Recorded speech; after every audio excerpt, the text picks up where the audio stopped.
Attention! Lethal! As a prequel to The Lord of the Rings, the Hobbit film series is definitely an epic masterpiece, not only immersing the audience in its stunning visual effects, but also deeply captivating with its vivid characters. Many people may have initially only watched it for the special effects, but they overlooked the exciting plot.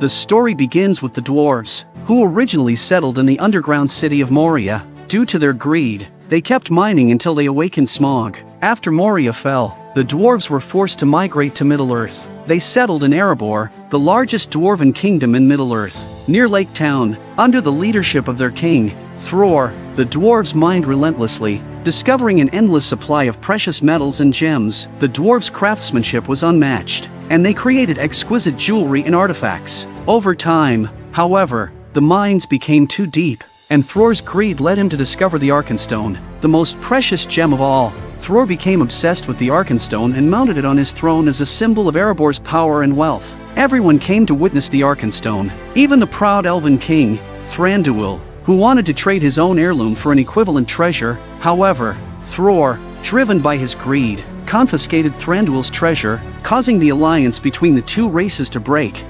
The dwarves' comfortable life did not last long, as they unwittingly attracted an unwanted guest who also loved gold, the dragon Smaug. Smaug attacked the lonely mountain with his dragon fire, leaving death and destruction in his wake, including the nearby lake town.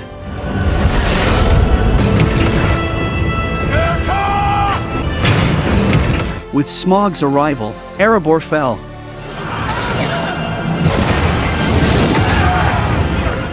Thror, clutching the Arkenstone, fled for his life, but the violent shaking caused him to drop the gem into the vaults. Fortunately, his grandson, Thorin, pulled him to safety just in time. Thorin and the remaining dwarves fled the city, and the Elven King and his army, who had been watching from afar, left without helping. The dwarves were left to wander and suffer.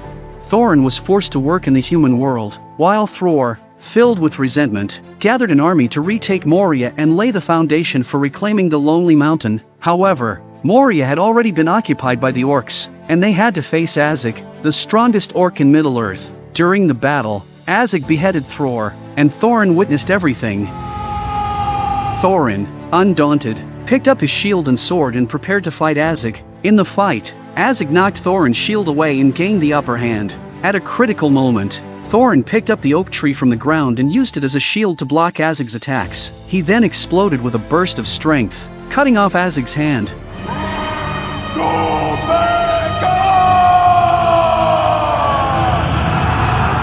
The dwarven army's morale was greatly boosted and they began to counterattack the orcs, forcing Azog to retreat back to Moria. Although they eventually won the war, they suffered heavy losses. Only 13 of the once mighty dwarven army survived. Through this battle, the young dwarven prince Thorin became famous and earned the respect and followings of his people.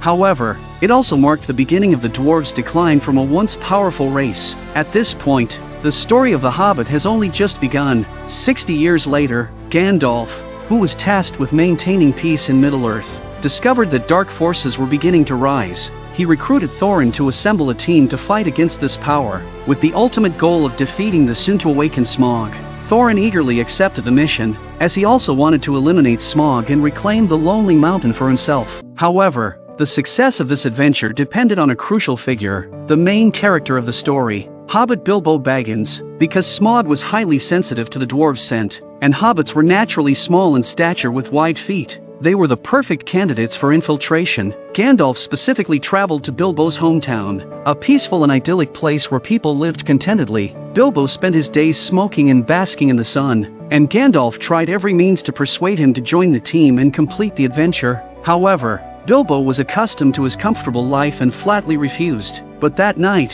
when Bilbo was enjoying his dinner, Gandalf summoned a large group of dwarves to his small house and unceremoniously devoured all of his food. Even the hospitable hobbit was helpless in this situation, but when he heard Gandalf talk about equal distribution of the wealth and treasures, Bilbo immediately became interested. The next morning, When the house was empty, Bilbo regretted missing out on the chance to make a fortune. He immediately caught up with the expedition team, wielding the contract as his proof of participation, and so, Bilbo embarked on an adventure with a group of dwarves. The scruffy old man took off his hat, allowing the small birds outside to quickly return to their nest on his head. He looked in astonishment at the small hedgehog lying on the ground, barely alive. He hurriedly picked it up and brought it back to his small hut. He treated the forest animals as if they were his own life, trying to feed the hedgehog with a concoction of medicinal herbs, but it did not improve. Suddenly, a huge, unknown creature crawled slowly towards his window. He realized that the forest animals must have been attacked by some kind of evil magic.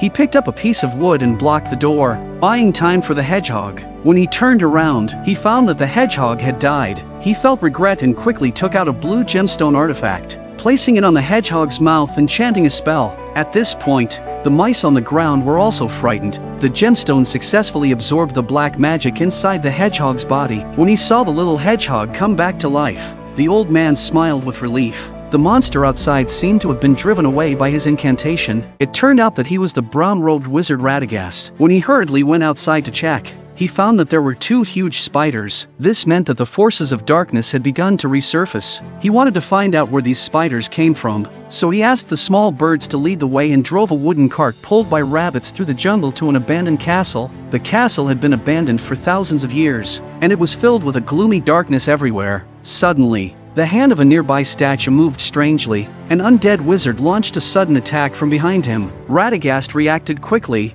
blocking the fatal blow and knocking the undead sword to the ground. He saw the shadow of the undead wizard floating in the void, and then he quickly drove the wooden cart away from the castle. He found the grey-robed wizard Gandalf and told him about what had happened, handing over the sword he had picked up from the ground. Gandalf already understood that the forces of darkness were about to resurface in Middle-earth. Suddenly, orcs' wild wolves attacked, and the few of them quickly fought back and easily killed 2 giant wolves. It seems that the orcs' army is not far from them. Sure enough, a large wave of orcs swarmed from the mountaintop. Radagast quickly drove the wooden cart to lead them away.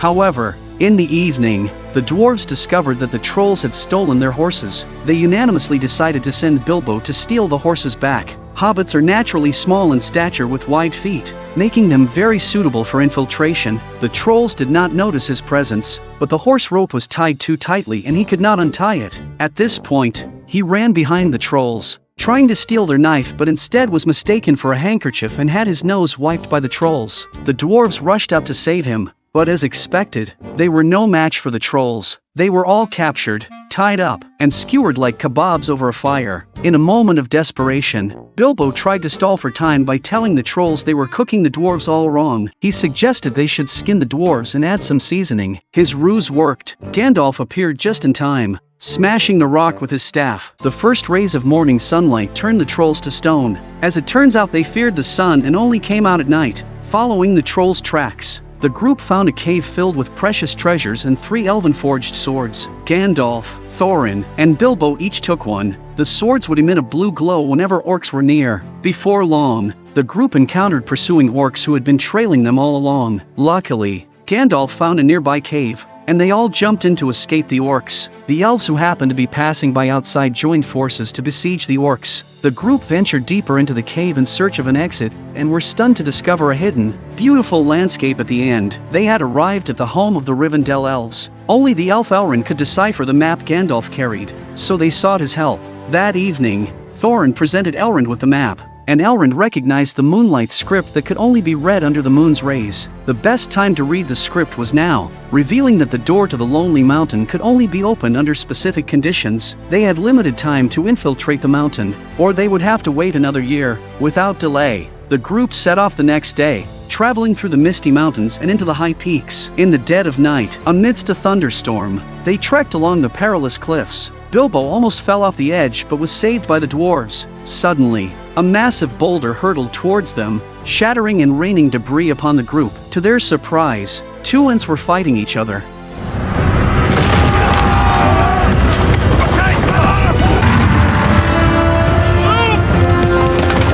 The group had never expected to encounter the legendary Ents. Caught off guard, they found themselves in the crossfire as more rocks were thrown. The mountain began to crumble beneath them, and they realized they were standing on one of the Ents' feet. The mountains moved rapidly, causing everyone to lose their balance, and were thrown to the edge of another cliff. Half the group managed to jump to safety, but the rest remained on the Ents' foot. Unsure of why the Ents were fighting, the group had no choice but to cling to the edge of the cliff, hoping to find a way out of this precarious situation. Suddenly, the Ents on the other side fell with a loud crash, and the group of people who were still standing at the feet of the Ents were in great danger. They hurtled towards another mountain and were unsure of their fate. With the fall of the Ents, the battle came to an end. Thorin was anxious about the safety of his companions and hurried over to check on them. Fortunately, everyone narrowly escaped the danger. Seeing that everyone was safe, he breathed a sigh of relief. However, Bilbo almost fell off a cliff, and with the help of everyone, he was pulled up. They found a nearby cave and decided to rest there for the night and continue their journey the next day. Little did they know that the danger was far from over. The ground suddenly began to shift and the mud and sand started to spread towards them. Thorin, who was always alert, quickly woke everyone up and warned them to be on guard. Suddenly, a stone mechanism on the ground was triggered, causing everyone to fall into a narrow passage. It was obvious that they had fallen into an orc trap.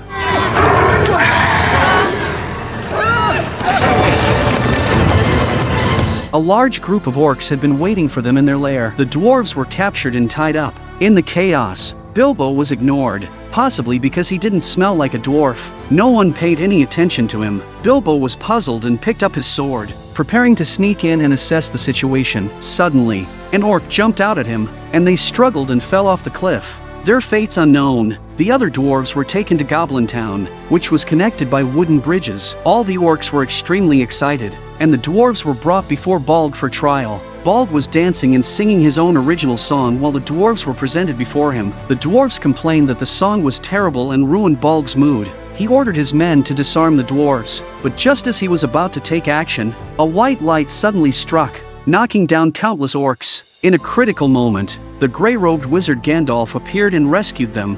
Take up arms. Fight! Fight! At Gandalf's command, everyone picked up their weapons and began to counterattack. Thorin blocked Balg's fatal blow in the fight, causing Balg to lose his footing and fall off the cliff. The dwarves grabbed ladders and rushed towards the orcs. They used the bridges to block the orcs' attack and crossed to the other side with the help of a hanging bridge. Gandalf used his staff to smash a giant rock, and the group followed behind it. Everywhere was a complex network of wooden bridges, and they had no idea where the exit was. They could only run to avoid the pursuing orcs. Suddenly, Balg leaped from the cliff and blocked their path. The orcs behind him swarmed forward, cutting off their retreat. Originally, everyone thought that Balg was a formidable character, but they didn't expect Gandalf to kill him directly, as the wooden bridges could not bear the weight. They collapsed in an instant, and everyone fell off the cliff. The bottomless cave frightened everyone, but luckily, the rocks slowed their descent, and they narrowly escaped. Gandalf ordered everyone to find an exit as quickly as possible, as they could only shake off the orcs in the sunlight. Bilbo fell to the bottom of the cave as soon as he entered, but fortunately, he was not seriously injured. However, a new danger was creeping up on him. A skinny monster slowly crawled towards him. Isn't this the familiar Gollum from The Lord of the Rings that everyone knows? He had survived by eating the orcs that fell down here. Gollum dragged the fallen orcs away and prepared to have a feast. Suddenly, the orcs woke up from unconsciousness, and just as both sides were fiercely fighting, a shiny ring fell out of Gollum's pocket. Bilbo picked it up, and this was how he became associated with the One Ring, which led to the story of the Lord of the Rings trilogy. He took out his elvish sword and observed Gollum from behind a rock. As the orcs died, the blue light emitted from Bilbo's sword disappeared. At this time, Gollum had disappeared and was quietly rowing towards him. When Bilbo looked up, Gollum suddenly appeared above him. Having eaten orcs for most of his life, Gollum wanted a change of taste, but Bilbo's elvish sword made him hesitant to approach. During their conversation, Bilbo found out that Gollum was originally a hobbit. However, after obtaining the One Ring, he became insane and his physical appearance deteriorated. But he remained intelligent. He proposed to play a riddle game with Bilbo, promising to lead him out of the caves if he won, or eat him if he lost. The game started with Bilbo asking the first riddle, "What is 1 + 1? Gollum thought for a moment and quickly answered, resulting in the score being tied at 2-2. When it was Bilbo's turn again, he became nervous. He absent-mindedly touched his pocket and had an inspiration. He challenged Gollum to guess what was in his pocket. Gollum couldn't solve it, and Bilbo won the game. However, Gollum didn't want to face the fact that he lost and tried to approach Bilbo slowly. When he touched his pocket, he realized that the ring was missing and frantically searched for it. Bilbo quickly took the ring out of his pocket and hid it behind his back. When Gollum realized what happened, he chased after Bilbo. Bilbo accidentally stumbled upon the exit and his companions, but Gollum blocked his way.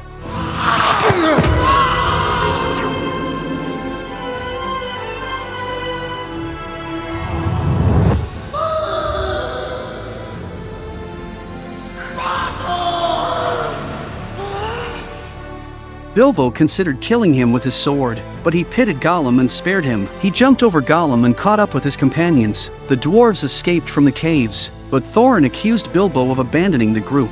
Bilbo overheard his complaints and was angry, so he decisively took off the ring and appeared in front of everyone. Everyone looked at him in disbelief, unable to imagine how a seemingly powerless hobbit could escape from the caves. Gandalf looked at him sharply, as if he had discovered a little secret hidden in his pocket, but he didn't expose Bilbo directly. However, as soon as they escaped, they encountered the pursuit of orcs led by Azig. The group was forced to flee once again. The orcs quickly caught up, and the group was pushed to the edge of a cliff with no way out. Gandalf quickly ordered the dwarves to climb trees to hide.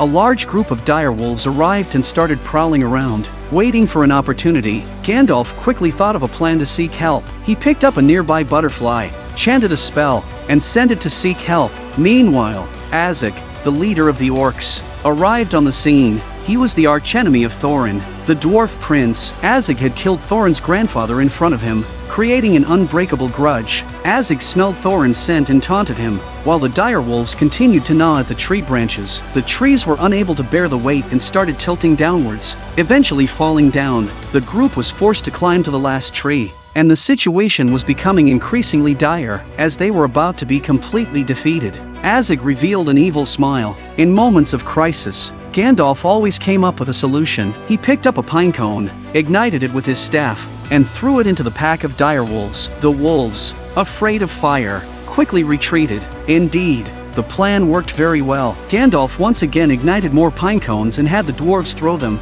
and in an instant, the forest was ablaze. Just as everyone was cheering, suddenly the tree roots could no longer bear the weight and began to collapse. The situation was extremely dangerous, and the dwarves were nearly killed. Thorin looked at Azig's fierce expression, and his anger surged up within him. He took his sword and charged at Azig, roaring with fury. This played right into Azig's hands, and his direwolf knocked Thorin down. Thorin refused to give up and stood up again, but Azig didn't give him a chance to counterattack. He viciously struck Thorin in the face with his hammer, and the direwolf bit him and flung him into the air. Just as Azig's lieutenant was about to take Thorin's head, Bilbo picked up his sword and made a daring leap to save Thorin. Bilbo, who had no fighting experience, unexpectedly exhibited remarkable potential, but this also made him a target, successfully drawing Azig's attention. At this critical moment, the dwarves rushed forward to support, and the two sides engaged in a stalemate.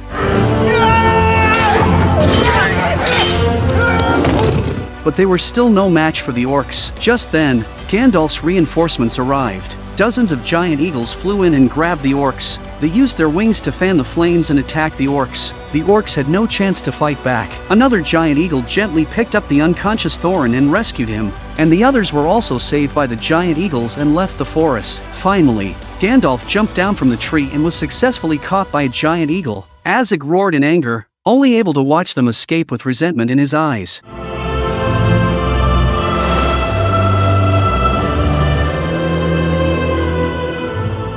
These giant eagles lived year-round on the highest peak of the Misty Mountains. Everyone was placed on the highest boulder together, and Thorin was still unconscious. Gandalf chanted a spell to wake him up, and the first thing Thorin did when he woke up was to find Bilbo and give him a scolding, thinking that his recent reckless behavior was too foolish. Then he gave him a big hug. Thorin said that this was the biggest mistake he had ever made in his life and apologized for his contemptuous behavior towards Bilbo. Afterwards, everyone looked at the distant sunset and finally saw the silhouette of the Lonely Mountain. In the sunset, the Lonely Mountain looked very magnificent. It was the last palace of the dwarves in Middle-earth. This adventure was very difficult, but they were finally close to their destination. A small bird flew towards the lonely mountain, which was a good omen. As the small bird knocked on the snail shell at the foot of the lonely mountain, the sound echoed through the walls and into the great hall. The magnificent palace was filled with countless treasures of gold and silver, and a giant eye suddenly opened. Smaug was about to wake up.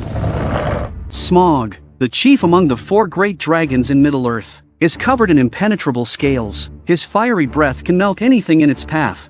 In front of him, the dragons in Game of Thrones can only be considered his younger siblings. Wherever it goes, devastation follows, leaving nothing but desolation. Smaug was lured by the treasure within the dwarven palace and came from the north. With his scorching dragonfire, he forcefully seized the dwarves' palace, claiming all the gold and silver for himself, and forced the dwarves into a life of exile and hardship. Many years later, Gandalf, who was dedicated to protecting Middle-earth, discovered that the forces of darkness were awakening. To prevent Smaug from allying with the dark forces, Gandalf planned to assemble a team to help the dwarves reclaim their homeland and eliminate Smaug in the process. However, they were constantly pursued by orcs throughout their journey. With the help of giant eagles, the group managed to escape numerous obstacles. Standing at the highest point, they finally caught sight of the magnificent dwarven kingdom, signaling that their destination was within reach. As night fell, Bilbo took on the responsibility of keeping watch. Not only did he spot the relentless pursuit of the orcs,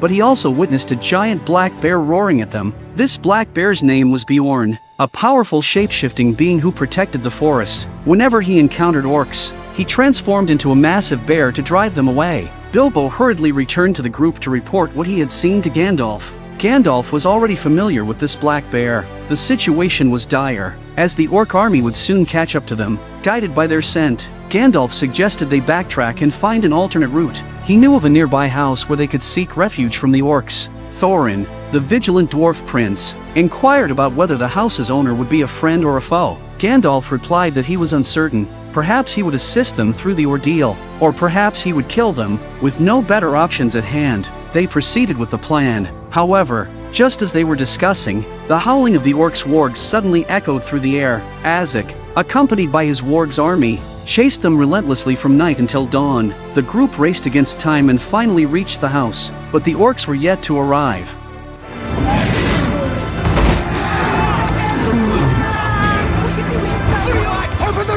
In their haste, they managed to close the wooden door, blocking the bear's attack. What is that? That is our host. It turned out that the owner of the house was none other than the black bear, Beorn. When he transforms into his beastly form, Beorn becomes fierce and formidable. However, in his human form, he exhibits a gentle and human-like personality. Originally, his family lived a simple life in the Misty Mountains until orcs appeared and annihilated his entire family, leaving only him behind. Beorn harbors a deep hatred for orcs. Knowing that Thorin, the dwarf prince, is also an enemy of orcs, he warmly welcomes them. The next day, Beorn lends them a white horse to aid them on their journey. Their plan is to pass through Mirkwood Forest and head to the Lonely Mountain. As they arrive at the forest's entrance, they sense an ominous presence. For unknown reasons, the forest has been corrupted by an unseen darkness. To shorten their journey, the group unanimously decides to venture through the forest. Leading the way, Gandalf discovers dark magical symbols on the trees, reminding him of the words spoken by the Elven Queen, Galadriel. They must uncover the mastermind behind the dark forces. Gandalf decides to venture alone to Rivendell to uncover the truth. Before departing, he instructs the others not to lose their way and to take the elf path, strictly avoiding the water within the forest. The rivers there are infused with dark magic, and they must remain alert. The forest's air creates illusions, and Gandalf assures them that he will reunite with the group before they reach the Lonely Mountain. The entire forest is enveloped in darkness,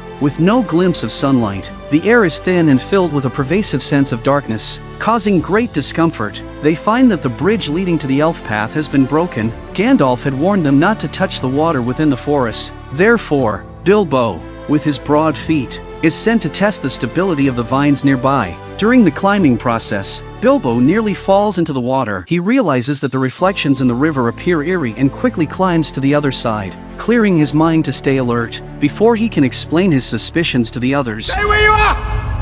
Oh. The dwarves have already hurriedly crossed. Suddenly, a strange white deer approaches them. Thorin immediately pulls out his bow and shoots an arrow to drive it away. Bilbo considers this an ill omen. As expected, the heaviest dwarf falls into the water due to lack of oxygen. The remaining 4 must carry him, adding to their burdensome journey. After walking a few steps, the group starts to feel drowsy as if under the influence of a hypnotic spell. The dwarves find a familiar tobacco pouch along the way. Only Bilbo's mind remains clear, reminding him that the pouch actually belongs to him. They realize they have been going in circles. No matter what Bilbo says, it seems the others can't hear him. As they argue amongst themselves, Bilbo climbs to the highest point of a tree to assess the direction and discovers the air above to be incredibly clear. Bathed in the sunset's glow, a group of butterflies dances gracefully. He spots a river in the distance, along with their destination, the Lonely Mountain. Bilbo shouts to his companions on the ground to convey the direction, but he receives no response. When he descends back into the forest, he finds himself entangled in spider webs. Suddenly, a giant spider appears before him, bearing its fangs. They have unwittingly stumbled into the spider's nest. As the spider drags its recent catch, preparing to unwrap its meal, Bilbo swiftly plunges a sword into its chest. In its struggle, Bilbo pushes it off the tree. He quickly tears off the disgusting spider webs from his body and discovers that the rest of his companions have been wrapped up like mummies by the spiders. Bilbo finally realizes that they have entered the spider's nest. More and more spiders approach. He holds his breath, afraid to make any sudden movements. Suddenly, he remembers the precious treasure he found earlier. The One Ring. By wearing it, he can instantly become invisible. Furthermore, Bilbo can hear the spiders' conversations. Now the blood is running. Hide is tough, but there's good juice inside. If he doesn't intervene and rescue his companions, they will become the spiders' feast. Bilbo throws a piece of wood behind him to distract their attention. Indeed, the spiders run over to investigate the noise, but one spider remains, ready to devour them. Bilbo decisively strikes the spider's hindquarters with a sword. When the spider turns around to inspect, it sees nothing. Bilbo proceeds to sever 2 of the spider's legs. Where is it? Where is it?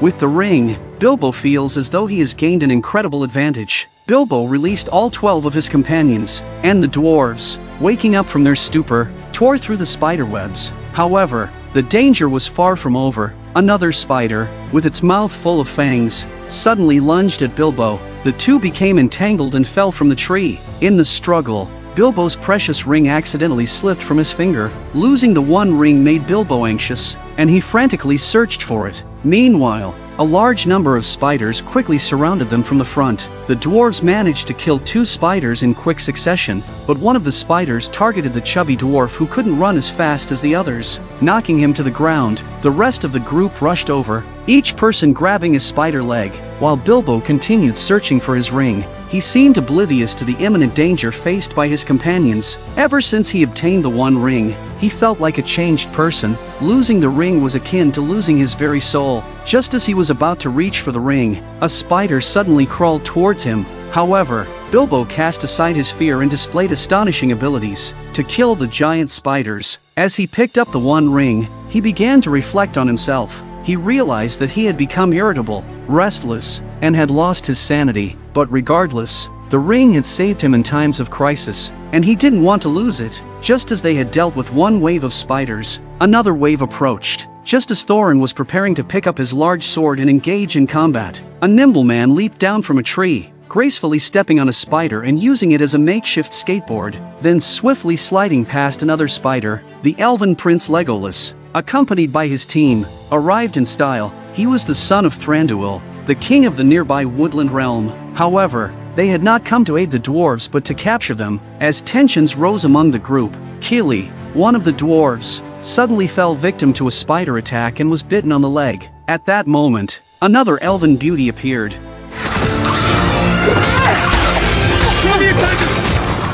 Quick! You think I'm giving you a weapon, dwarf? You're mistaken! With her own strength alone, she swiftly killed several spiders. The appearance of the elves instantly repelled all the giant spiders. The dwarves dared not make any sudden moves. During their search, they came across a family photo album belonging to one of the dwarves. The woman with a beard on the left side was his wife. It turned out that dwarves, regardless of gender, grew beards. In the subsequent The Lord of the Rings series, Gimli becomes Legolas' most important companion. To the elves' surprise, they discovered an ancient elven sword among the dwarves. The elves already had a mistrustful attitude towards the dwarves, and this discovery further confused them. Legolas ordered them all to be taken back to the palace and locked in the dungeon. Did anyone notice someone missing? Bilbo was not with the group. Sure enough, he had quietly put on the ring and escaped unnoticed. Just as the doors were closing, he slipped into the elven palace. Bilbo stealthily made his way into the elves' dungeon to help the 12 dwarves escape. Before alerting the guards, they managed to reach the wine cellar warehouse. Bilbo had already devised an escape plan. All 12 dwarves would climb into the barrels. Although the dwarves expressed their confusion, they had no better options at the moment and had to go along with his plan. Bilbo pulled the lever with all his might, and the barrels rolled down the river along the tracks. The loud noise woke up the drunken guard. Bilbo seemed to realize that something was amiss. He was eager to help the dwarves escape and didn't consider himself, only to realize that there were no more barrels available. It was quite embarrassing. Seeing the guards approaching, Bilbo felt scared and took several steps back, only to fall into the river himself. The dwarves stayed behind, waiting for him. The group floated downstream along the river. Soon, they approached the first waterfall. Fortunately, the barrels were of excellent quality, and everyone made it through smoothly. However, the elven guards quickly discovered their escape and immediately sounded the horn, commanding the guards downstream to close the water gates.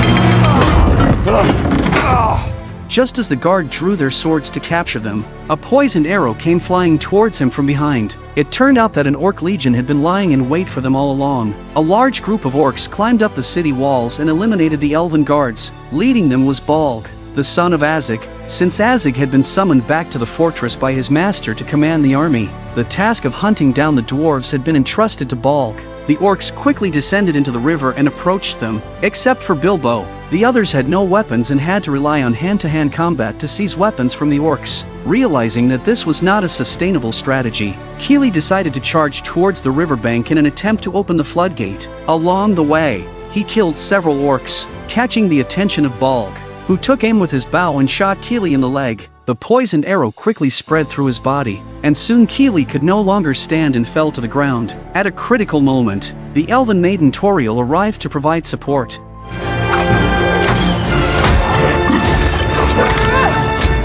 And Legolas also came with his guards to stop the orcs. Although the dwarves were their captives, eliminating the orcs was their priority. The three factions clashed in a chaotic battle. Keely seized the opportunity to drag his injured leg and struggled to open the floodgate. The dwarven floated downstream along the swift river. Keely exerted all his strength and jumped into an empty barrel, successfully escaping danger. However, Balg quickly ordered his subordinates to intercept them. Toriel and Legolas followed closely behind, killing multiple orcs along the way to protect the dwarves.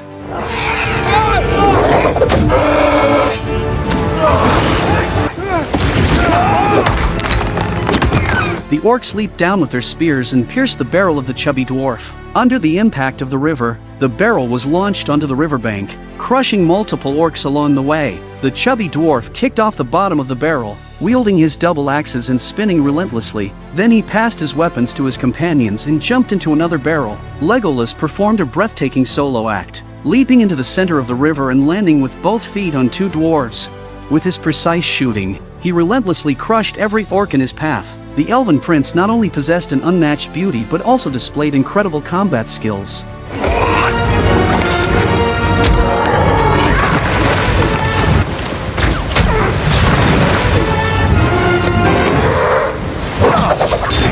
He ultimately repelled all the orcs, capturing one of them to bring back for interrogation in the palace. Under the intense questioning of Elven King Thranduil, the orc revealed a shocking and earth-shattering secret. They learned that their master, Sauron, was about to re-emerge in Middle-earth and had formed an alliance with various dark forces. In a fit of anger, Thranduil decapitated the orc and ordered a doubling of patrols along the borders. On the other side, the dwarves finally reached the shore, but Keely's condition was worsening, delaying the group's progress. While resting, a mysterious individual took up his bow and arrow, launching an attack towards them. Do it again, and you're dead. The unarmed dwarves dared not make any sudden movements. One elderly dwarf recognized him as a resident of Esgaroth. The path to the Lonely Mountain had to pass through Esgaroth, and the dwarves offered a handsome reward if he could guide them across. Inside 13 barrels of wine on the boat were hidden 13 dwarves, along with a pile of fish, as they planned to smuggle themselves into Esgaroth. Upon reaching the toll gate and undergoing cargo inspection, Bard, as usual, presented his permit for inspection. He then claimed to be hungry and cold, urging them to expedite the process. The inspector, having no intention of causing trouble, was about to let them through. However, another inspector, who had taken a dislike to Bard, decided to find fault with him, stating that he was merely a boatman and not a fisherman. He ordered his subordinates to pour all the fish into the river. Bard, at that moment, was also sweating nervously and pleaded desperately. He spoke at length and managed to convince the inspector to spare them. Rioting starts. Stop.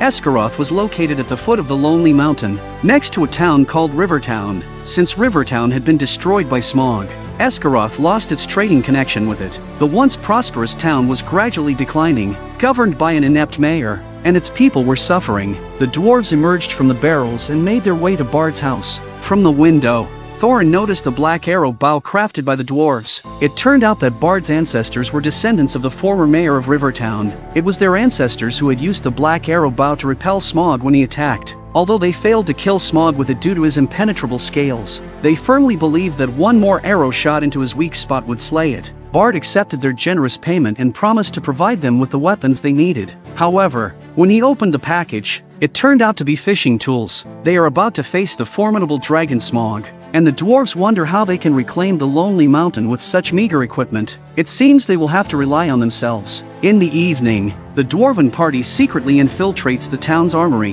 Now these are proper weapons. Each person takes up a weapon, intending to depart for the Lonely Mountain tonight. Just as they were preparing to leave, Keely's injured leg caused him to unfortunately fall down the stairs, creating a loud noise that catches the attention of the guards outside. As expected, they are caught red-handed, and all of them are apprehended by the guards. The group is escorted to the presence of the mayor, awaiting judgment. At this moment, the dwarven Prince Thorin steps forward decisively and boldly reveals his identity as a member of the House of Durin. He tells them that their purpose for coming is to defeat Smog and reclaim their homeland. As long as they help them retake the Lonely Mountain, everyone present will share in the gold, and Esgaroth will be restored to its former prosperity. This was no forsaken town on a lake. This was the center of all trade in the north. I would see those days return. I would relight the great forges of the dwarves and send wealth and riches flowing once more from the halls of Erebor. Thorin's words stir the greed of the mayor, who is tempted by the promise of wealth. Bard steps forward to oppose Thorin, stating that they have been blinded by greed. If they awaken Smog, they may not be able to defeat him, and Esgaroth will suffer the same fate as Rivertown. Bard suggests that they should not take such a risk. Thorin assures everyone once again that if they defeat Smog, he will share the mountain's treasure with them all. Excited by the temptation of riches, the crowd becomes enthusiastic, and even the mayor announces his support for the dwarves. The next day, the town provides the dwarves with full armor and equipment. Due to Keely's severe injuries, he must remain in Esgaroth to recuperate. The mayor organizes a grand farewell ceremony to bid them farewell.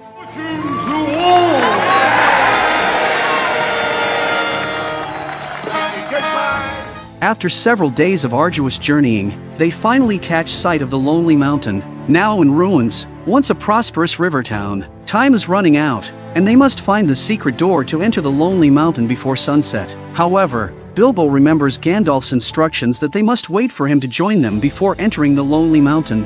But Thorin, impatient at this moment, has no patience to wait for Gandalf's arrival. Meanwhile, Gandalf prepared to investigate the tomb of the Witch King of Angmar. Suddenly, a loose step breaks, causing an 80-year-old Gandalf's blood pressure to soar, nearly causing him to fall off the cliff. He finally enters the stone door, only to discover numerous traps hidden inside. Gandalf narrowly avoided falling into the deep well. He cast a spell, causing his staff to emit a bright light, illuminating the entire cave. As expected, the iron gate had been damaged, and the stone coffin inside had been opened. Suddenly, a bat flew out aggressively, revealing itself to be Radagast. the brown wizard, Gandalf informed him that the 9 ring-wraiths only obeyed one master. The forces of darkness were about to invade Middle-earth once again. The appearance of the goblins, orcs, and the dragon Smaug, whom they encountered before, all served this master. Azog was the commander of the orc army. A fierce war between humans and orcs was inevitable, and the battle would take place at the foot of the Lonely Mountain, known as the Battle of the Five Armies. After finishing his explanation, Gandalf was eager to join the dwarves' company. However, Radagast suggested that Gandalf should first explore Helm's Deep, the place where Sauron was sealed. Therefore, Gandalf formed an expeditionary team to go to the Lonely Mountain and prevent this disaster before the dragon awakened. Their mission was twofold: to help the dwarves reclaim their homeland, and to prevent Smaug from allying with the forces of darkness. They hurriedly arrived at the Lonely Mountain as the sun set on Durance Day. Following the instructions of the moon runes on the map, the secret door to the Lonely Mountain was located on this wall. Thorin took the key to the secret door and was filled with mixed emotions, almost shedding tears of excitement. After 60 years, the dwarves finally returned to their home and were about to witness the glory and immense wealth of their ancestors. Thorin constantly remembered the hint translated by Elrond: the last light of Durance Day would shine upon the keyhole. And now was the perfect time to open the secret door. The dwarves used spoons to tap on the stone wall, trying to find the hollow spot, but their time was running out. The sun was about to set, and missing this opportunity meant waiting for another year. The impatient dwarves completely lost their patience and resorted to brute force, wielding their axes recklessly, but still couldn't locate the keyhole. As the last ray of sunlight disappeared beyond the horizon, the aged dwarves called a halt to the reckless actions of the others. All their hopes were shattered. Thorin silently watched the direction where the sunset vanished. He couldn't bear to accept it and once again recited the hint from the map. The last light of Durin's Day will shine upon the keyhole. That's what it says. What did we miss? Now, with the daylight gone, it signaled the end of their expedition. The dwarves turned around in silence and prepared to leave down the mountain, but Bilbo did not leave. He tried to encourage everyone not to give up, but Thorin could only see despair. The key in his hand was useless to them. He threw the map to Bilbo and followed the rest of the team. Leaving the place, Bilbo, holding onto the spirit of never giving up, continued to study the clues. When the dense clouds parted, the delayed moonlight made its appearance. It turned out that the mentioned lingering light didn't necessarily refer to sunlight. A thrush gently tapped on the wall, and moonlight pierced through the gaps in the mountain, directly shining on the lock. The last light! The keyhole! Come back! Come back! It's the light of the moon, the last moon of autumn! Bilbo shouted loudly but received no response from his companions. He remembered the key that Thorin had just discarded. As he searched frantically on the ground, he accidentally kicked the key away. A firm and powerful foot stepped on the key just in time. Thorin, who hadn't gone far, came back with the rest of the dwarves. All eyes were on Bilbo, with grateful smiles on their faces. Most of all, they were deeply moved by Bilbo's unwavering spirit. Thorin inserted the key into the lock and pushed the stone door forward with force. At that moment when the door was opened, all the dwarves stood still, unable to express their excitement in words. After 60 years, the dwarves finally set foot once again in their once glorious kingdom, Erebor. The elderly dwarves were overcome with tears of excitement. Now, they were about to fulfill their mission and reclaim the Arkenstone. All eyes turned to Bilbo once again. Gandalf had chosen him to join the group, waiting for this moment. As a burglar, Bilbo naturally couldn't refuse, but he didn't know what the Arkenstone looked like. The dwarves told him there was only one Arkenstone, and he would know it when he saw it. Bilbo cautiously walked into the palace. Apart from the magnificent architectural landscape, the mountain of piled-up gold before his eyes astonished him. The Lonely Mountain had more gold than all the gold in the world combined. With light footsteps, Bilbo ventured into the Golden Mountain, trying to avoid the sound of coins falling. Finding the Arkenstone amidst the mountain of gold was like finding a needle in a haystack. Arkenstone. A large white jewel. Very helpful. Bilbo casually picked up a golden cup, unaware that it would trigger a cascade of rolling coins. Suddenly, a massive eye appeared, startling him. He quickly hid behind a pillar, attempting to go the other way. Bilbo noticed the dragon's tail still slowly moving. He measured Smaug's length with his hand, preparing to leave unnoticed. Smaug, awakened by the disturbance, started approaching him. Bilbo hid behind the mountain of gold. Not daring to take a breath, Smaug revealed his majestic dragon head. In this dire situation, Bilbo's thoughts turned to the one ring in his pocket. He quickly put it on and became invisible. Although Smaug couldn't see him, it could smell the thief.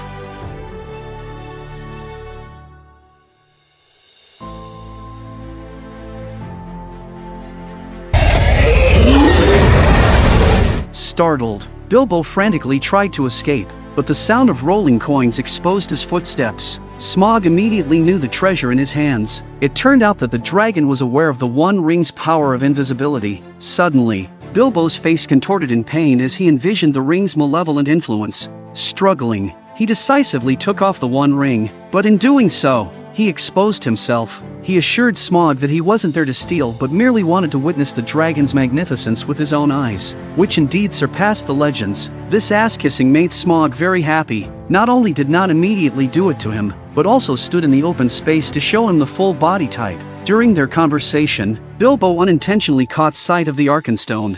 He used words to distract Smaug's attention while attempting to walk closer and pick it up. However, Smaug sent the Arkenstone flying with a single step. This day would come that a pack of canting dwarves would come. In the chase, Smaug toppled a pillar, causing violent tremors that the waiting dwarves outside could feel. The aged Balin realized that Smaug had awakened. He urged Thorin to enter the palace and rescue Bilbo, but Thorin showed indifference. He was only focused on the Arkenstone, and Balin believed that Thorin had completely changed. The Thorin he knew would have rushed inside without hesitation. Thorin stated that he wouldn't sacrifice the expedition for a burglar. Meanwhile, Bard from nearby Esgaroth sensed the commotion and knew that Smaug was approaching. He retrieved the last black arrow left by his ancestors. He was ready to fight for the unfinished glory of his ancestors. Afterward, he planned to have his son distract the guards while he himself prepared to face Smaug with the black arrow from the bow tower. However, before he could take more than a few steps, he was captured by the people of the town and thrown into a dungeon. By this time, Smaug had already realized that Bilbo was in league with the dwarves and unleashed his Dragonfire attack directly at him. Helpless, Bilbo once again wore the One Ring to disappear and escape for his life. During his escape, he coincidentally encountered Thorin, who had arrived. Breathlessly, Bilbo informed him that Smaug was coming, but Thorin was only concerned about whether he had obtained the Arkenstone. Indeed, Bilbo remembered Smaug's words earlier. The Arkenstone would only make the dwarves lose their sanity. Thorin picked up his sword and relentlessly questioned Bilbo, while Smaug chased after them. Following the sin of the dwarves and Smaug already had a deep-seated grudge. Upon seeing Thorin, Smaug angrily began to prepare its fire. You will burn. The palace had already turned into a sea of flames. The dwarves sought refuge in a room. At this point, Smaug's temper subsided. They attempted to quietly pass through the corridors towards the guardroom. A gold coin suddenly fell at Bilbo's feet, and he reached into his pocket, thinking it was the ring that had fallen. But when he looked up, he realized it was Smaug passing overhead. Fortunately, Smaug didn't notice them. They arrived at the guardroom and were astonished to see the remains of the last guards. Balin sighed, saying that if they had hidden in the mines back then, they might have survived. Thorin, looking at the fallen predecessors, grew no longer timid and encouraged everyone to be brave and defeat Smaug. They planned to lure Smaug to the foundry and use the molten metal to melt it. They scattered and led Smaug to the smelting room, but they encountered a new problem. They had no source of fire to ignite the furnaces. However, Thorin disagreed. He intended to provoke Smaug and use its flames to ignite all the furnaces.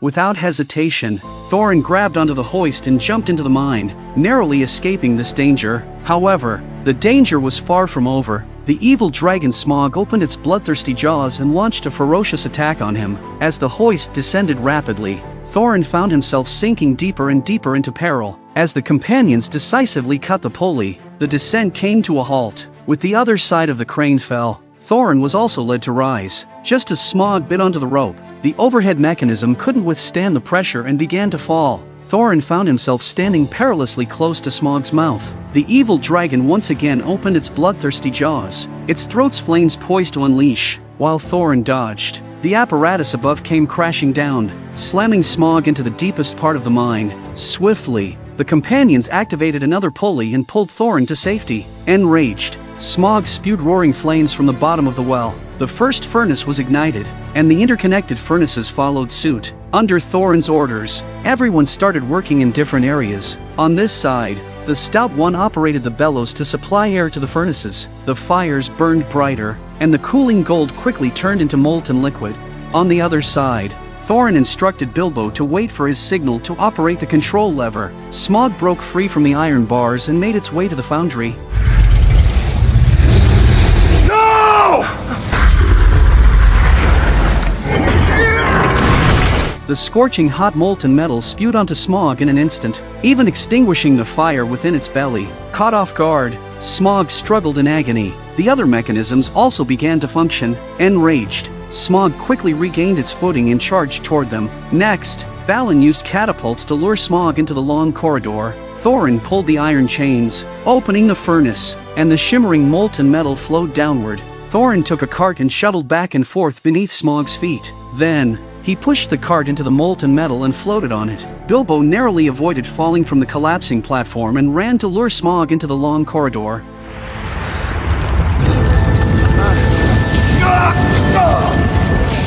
The once empty corridor became eerily silent. Just as Bilbo ran into the corridor, Smaug suddenly appeared from above. A gigantic banner dropped slowly, directly covering Bilbo. Smaug suddenly had an epiphany and changed its mind. Smaug sensed that Bilbo had come from Esgaroth and believed that the conspiracy must involve the residents of the town. It turned his attention towards Esgaroth, ready to unleash wrath upon them. In order to protect the people of Esgaroth, Bilbo bravely stepped forward and declared that the town had nothing to do with the plot against Smaug. Bilbo's earnest words only fueled Smaug's determination. However, at that critical moment, a commanding voice rang out, halting Smaug in his tracks. Thorin stood atop an unfinished statue, relentlessly mocking Smaug and proclaiming himself as the true king of the mountain. Enraged, Smaug turned his gaze towards the statue. This is not your kingdom. These are dwarf lands. This is dwarf gold. And we will have our revenge. Thorin pulled a chain, causing the stone encasing the statue to slowly crumble away, revealing a colossal golden dwarf statue. Even Smaug straightened his posture, its eyes fixated on the sight before him. Suddenly, the statue's eyes began to melt away.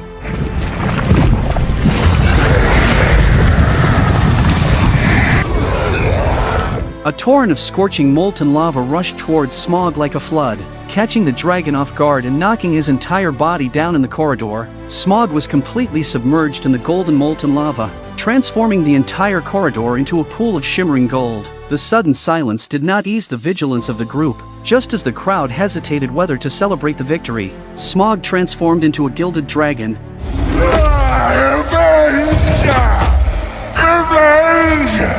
The malevolent creature burst through the gate and directed its fury towards Esgaroth. With a leap and a spin, Smaug shed off the golden coating from its body, revealing its true form. A catastrophic disaster was imminent. Meanwhile, Gandalf ventured alone to investigate Dol Guldur, a long-abandoned fortress emitting an ominous aura of darkness. Using his staff, Gandalf dispelled the enveloping darkness. As he surveyed the area, a sudden assault came from above. However, Gandalf swiftly incapacitated the assailant with a single move. Gandalf pressed down on the attacker's head and began chanting an incantation, completely purging the malevolence within. It turned out to be Thrain, Thorin's father, who had gone missing for 60 years since being captured by Azog during their war. From Thrain, Gandalf learned that the forces of darkness were amassing, preparing to wage war and seize control of Middle-earth. Urgently, Gandalf escorted Thrain away, but they were ambushed by Azog before reaching the exit. Although Gandalf was primarily a melee spellcaster, he occasionally used teleportation.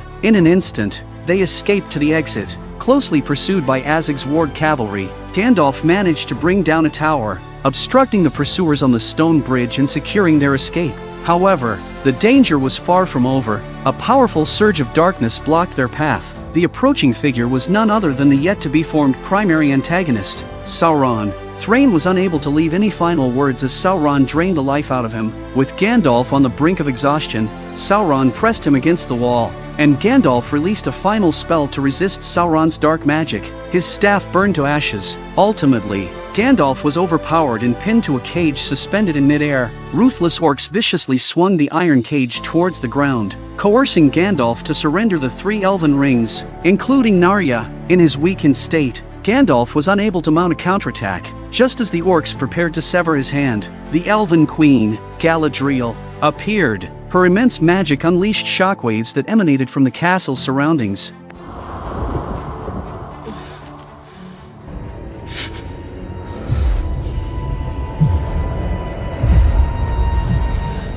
I am not alone.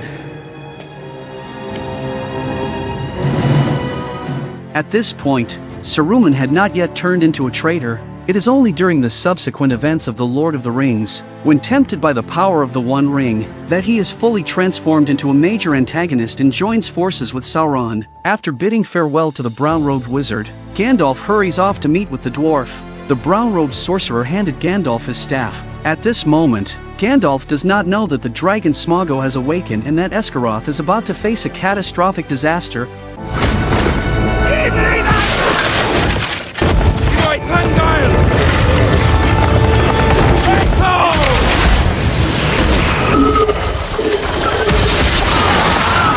The Battle of the Five Armies, the final chapter of The Hobbit you've been waiting for, is the only battle that will make any man's blood boil.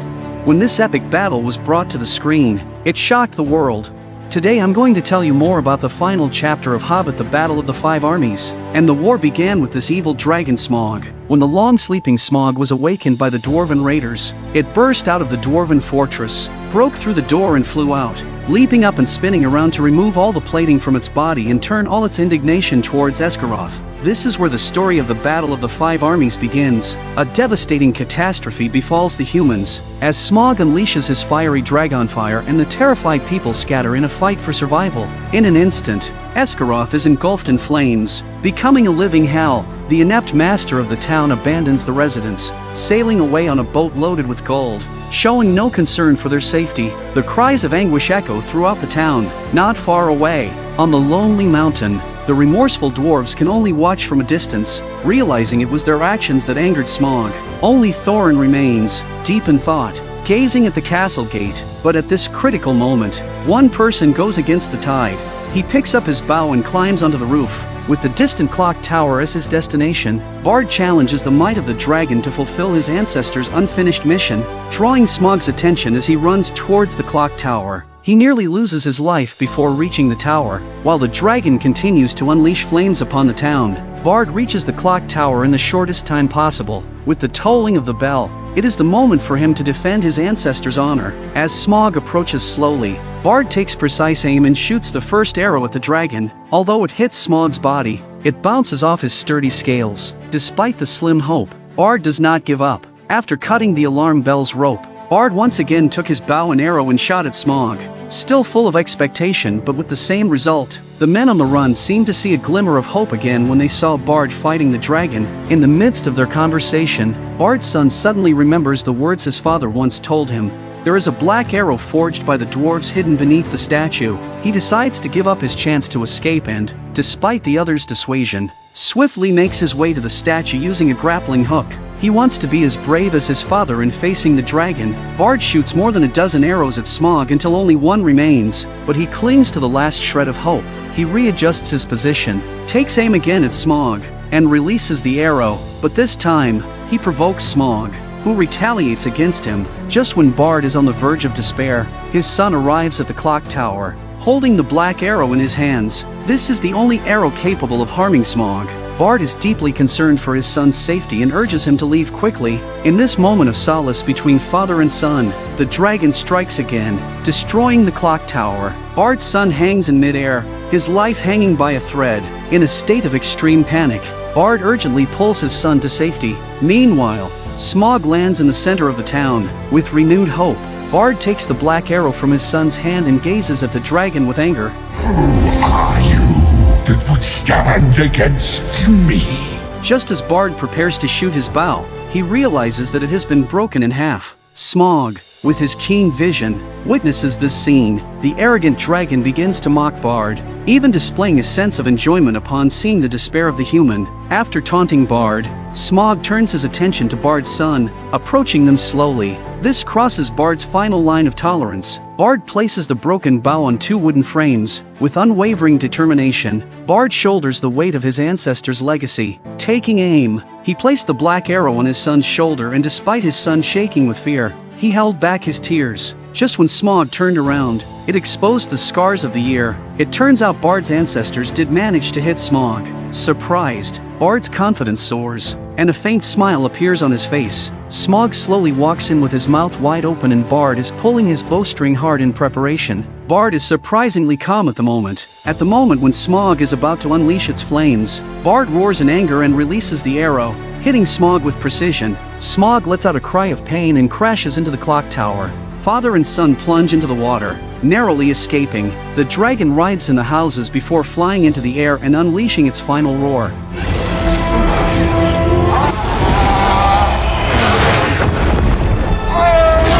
The last dragon of Middle-earth had finally fallen. On its descent, Smaug coincidentally crashed into the fleeing mayor of Esgaroth's ship. This is what happens to evil. Smaug is dead. My beard, I think he's right. Look there! Esgaroth has turned into ruins, and the most urgent task now is to find a new refuge. Bard's heroic act earns him the admiration of the people, and he becomes their new leader. Bard suggests that everyone relocate to the abandoned river town nearby and establish a temporary settlement there. At the same time, the 4 dwarves who had remained in Escalo were to return to the Lonely Mountain and join Thorin. Before setting off, Keely expressed his love to the elf Toriel. They are interrupted by Legolas, who is consumed by jealousy and demands that the dwarves leave immediately. Keely gives Toriel a token of their love before leaving. On the other side, Azog and his orc army march toward the Lonely Mountain. A battle that will shock Middle-earth is about to begin. Gorgard! Arnai!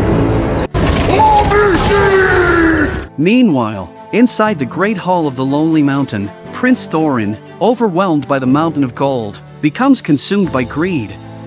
He commands everyone to search the gold pile for the Arkenstone. Arkenstone, the symbol of Turin's royal power, which, if possessed, would rule Middle-earth all the dwarves. Only Bilbo did not participate in the search because he discovered that Thorin had confirmed what Smaug had said before. Arkenstone would only corrupt his mind and potentially drive him mad. In truth, Bilbo has been carrying the Arkenstone all along in his possession. Bilbo has come to consider Thorin as his friend. Out of concern for him, Bilbo decides not to give the Arkenstone to Thorin temporarily. The people of Esgaroth have just suffered a catastrophic disaster, losing their homes. They are searching for their missing loved ones amidst the ruins. Why me? The most urgent task now is to find a new refuge. Under Bard's leadership, they have settled in the abandoned river town. Bard remembers Thorin's promise to help them and plans to negotiate with him at the Lonely Mountain, urging him to fulfill his promise and share a portion of the treasure for the reconstruction of their homeland. Thorin, however, has guessed that the people of Esgaroth would come seeking him. He orders his companions to build makeshift walls overnight to block the gates of the Lonely Mountain. Keely deeply sympathizes with the residents of Esgaroth. He doesn't understand why, after they helped them, the people lost everything, and now they are being turned away. Thorin acknowledges the hardship they have endured under Smaug's devastation but considers their survival a stroke of luck. The current Dwarf King lacks integrity. Thorin doesn't want to share even a single coin with others. The next day, Bard prepares to negotiate with Thorin at the Lonely Mountain, but he is shocked by what he sees before leaving. The entire river town is now filled with a host of armored elven soldiers. Thranduil, riding on an elk, leads his army here, providing essential supplies to the town's inhabitants in their time of need. Bard, representing the people of the town, expresses heartfelt gratitude. Thranduil says he is not here for them. He is taking his legion to the Lonely Mountain to retrieve what was his own. The pure white gemstone he entrusted to Thorin's grandfather for modification has been unjustly claimed by the dwarves through various excuses. It was more precious to Thranduil than the Arkenstone, but in Thorin's eyes it was worthless. Thranduil is willing to go to war with the dwarves over this jewel because he knows their stubbornness. He understands that reasoning with them will not result in the return of the gemstone. Bard expresses that the residents of Esgaroth should also have a share of the treasure inside the Lonely Mountain. In order to avoid the impending war, he wants to attempt a sincere negotiation with the dwarves. At this moment, Thorin also notices that Rivertown is now filled with elven soldiers. Meanwhile, Bard arrives at the base of the city walls, and they begin their conversation through a small hole in the wall. Bard demands that Thorin fulfill his promise to allow the suffering people of Esgaroth to rebuild their homes. With an arrogant gaze, Thorin questions whether Bard is threatening them with the elven army. What's more, Thorin knew that he was only helping them for a big payday. Today Thorin, with the lure of wealth, promises are worthless to him. Bard warns him that if they don't reach an agreement, the elven army will march upon the Lonely Mountain. However, Thorin's pride prevents him from backing down, and he is ready to face war to protect the treasure. As Thranduil predicted, negotiating with the dwarves is a futile endeavor. Filled with frustration, Bard angrily leaves the Lonely Mountain on his white horse. Thorin's attitude shocks his companions. The other dwarves remain loyal to Thorin and dare not speak out, except for Bilbo, who can't help but criticize Thorin for his actions. The treasure inside the Lonely Mountain is amassed like a mountain, and even if a small portion were given to the people of Esgaroth, it would be a minor loss. Moreover, they helped them in the past, so how can their group of 13 stand against the elven army of 100,000? Thorin laughs and tells Bilbo to never underestimate the dwarves. Bard hastily returns to Rivertown to inform Thranduil of the situation. Even without being told, Thranduil already guessed the outcome.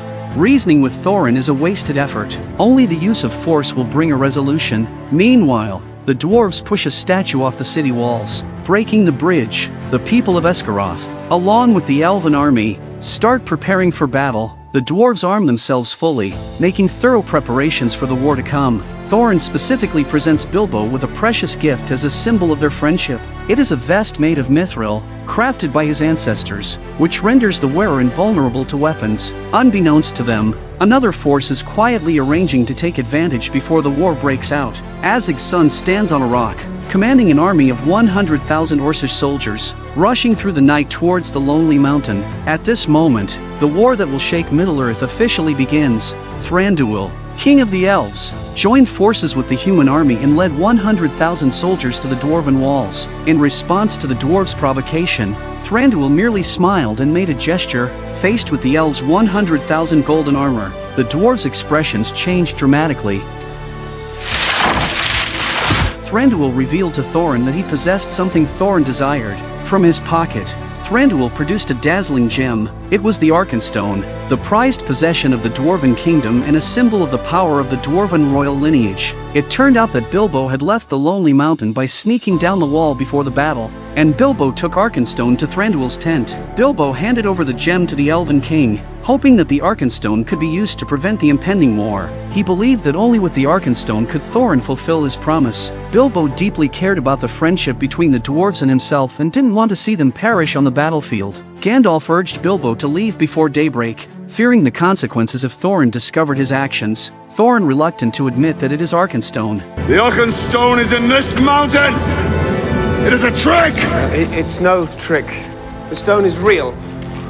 However, Bilbo chose not to run away and bravely returned to Thorin, confessing everything. The sudden turn of events shocked everyone present. Thorin berated Bilbo for his betrayal and questioned why he would turn against him. Bilbo stated that the Thorin he knew never broke his word and never doubted the loyalty of his kin. This enraged Thorin further. Thorin ordered the other dwarves to throw Bilbo off the city walls, but none of them were willing to do so. Bilbo had stood by them in times of hardship and was considered a comrade. An angered Thorin personally held Bilbo against the wall. You don't like my burglar!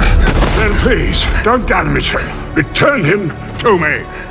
Gandalf chided Thorin for not projecting the good image of a king. This statement awakened Thorin, but he had already lost trust in anyone and was unwilling to engage in any dealings with the folk of the Shire. Bard, on the other hand, asked Thorin if he would trade his promise for the Arkenstone. Thorin found himself helpless at this moment. He couldn't understand why he should pay to regain what was rightfully his. Facing the 100,000-strong army beneath the city walls, Thorin realized he had no chance of winning. Even the other dwarves believed they might not see the sun rise again.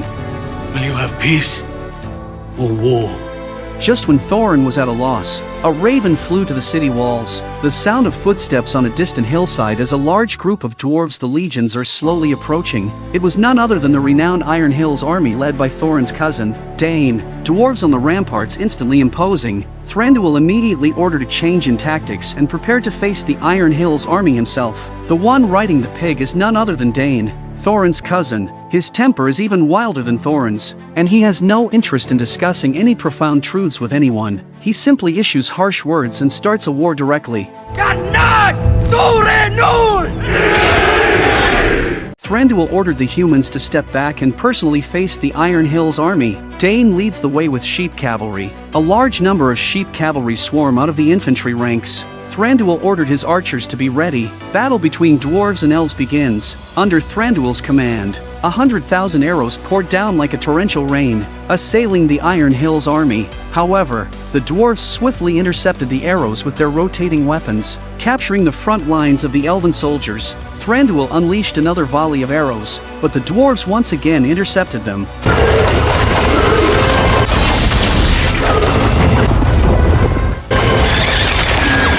The sheep riders had already broken through the elven ranks, and both sides engaged in close combat. The elves immediately switch formations to melee mode, quickly grab a shield to cushion the impact of the cavalry. The sheep riders broke through the elven lines, and the battle descended into chaos. Just as the two sides were locked in fierce combat, a sudden and violent tremor echoed from the distant hillside. Startled, both armies ceased fighting. Enormous sandworms burst out of the ground, but instead of attacking them, the creatures were carving a path for another force. Azek, the Destroyer, appeared on Ravenhill, commanding his troops and assessing the situation. Azek prepared to wipe out humans, dwarves and elves. With the sound of resounding horns, countless orc legions poured out from newly dug tunnels. Although Dane did not like elves, he understood that the real enemy was the orcs. Dane immediately ordered a change in tactics, but the elven army remained stationary, observing the unfolding events. In terms of numbers, the combined forces of elves and dwarves were not as numerous as the orcs. The dwarves on the city walls were eager to join the fight, but Thorin prohibited them,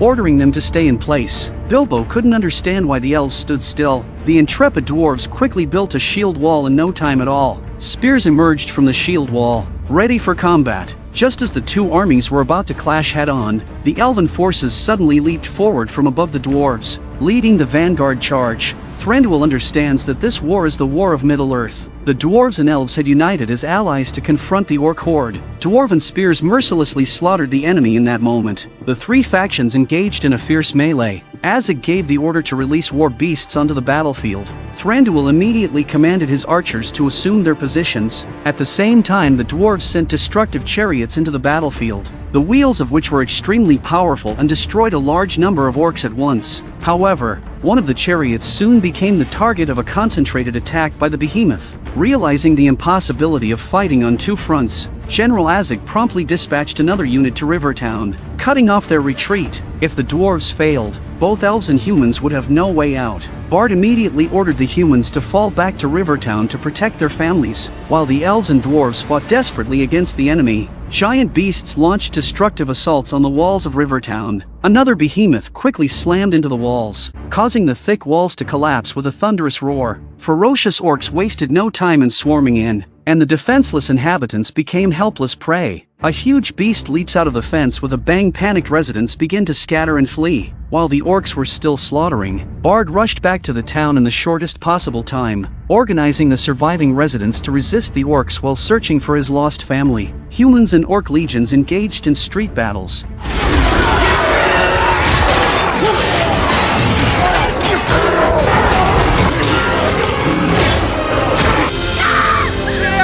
As Bard prepares to reunite with his family, a troll suddenly appears around the corner. Bard was deeply concerned for the safety of his child. Bard found a glimmer of hope in a nearby cart. The steep slope allowed the cart to quickly narrow the distance.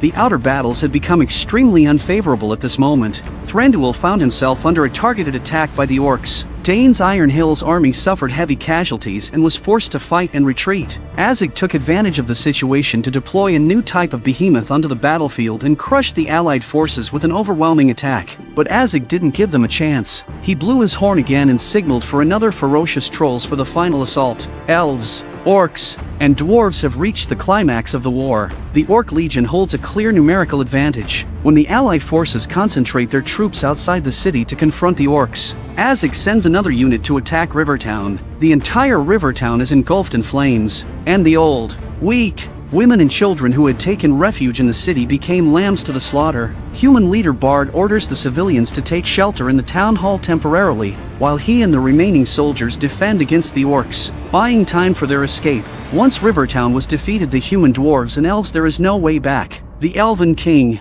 riding atop a elk, fights his way into Rivertown while retreating. Thranduil's mount thrust up 8 enemies at once. Just as Elk was unfortunately attacked by a bough and rolled to the ground, the orcs quickly surround Thranduil, launching a 4-sided assault. With a look of resentment, Thranduil stands up and takes up his twin swords to avenge his fallen elk. Thranduil's golden armored army also retreated to Rivertown. Outside the city, only Dane's Iron Hills army remains in a solitary struggle. The dwarves' forces have been greatly depleted by the relentless onslaught of the orcs. Dane can't understand why his cousin Thorin has not come to their aid. Rivertown has fallen completely, with heavy casualties suffered by both the elven golden armored troops and the humans. The dwarves had no other choice but to retreat to the foot of the lonely mountain for a brief period of rest and regrouping. Dane needs Thorin to rally the soldiers and boost their morale. However, Thorin remains indifferent, seated on the throne in the dwarven palace. Dwalin can no longer bear it and approaches Thorin, angrily berating him. Dwalin questions how Thorin can sit idly by while their kin bleed and sacrifice on the battlefield. Thorin,